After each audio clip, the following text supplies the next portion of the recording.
everyone! For today's video, happy Monday guys. Fast forward because now is a Wednesday, so Monday ang akong flight guys. So we're going to sa Bangkok Airport kasi nandito ako sa Thailand. So to make more achieve the big opportunity in life, to be happy.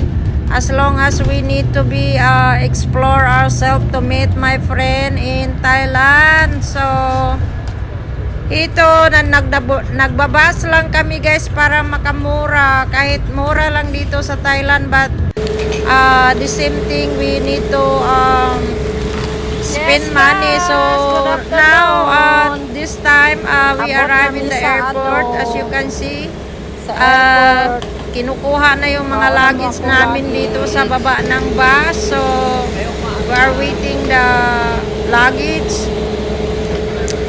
So ito guys, kahit magbiyahe guys, hindi naman lahat ng magbiyahe na maganda. Medyo pagod, but we need to patient sa sarili natin. So yun ang kaibigan ko, pinapasok na yung luggage ko. So Monday na guys, so ngayon ko lang naka-upload kasi mayroon na akong signal. Sa wakas hinatid ako ni Miss Ki sa airport. So say goodbye to Thailand. So happy trip, safe the flight, God bless.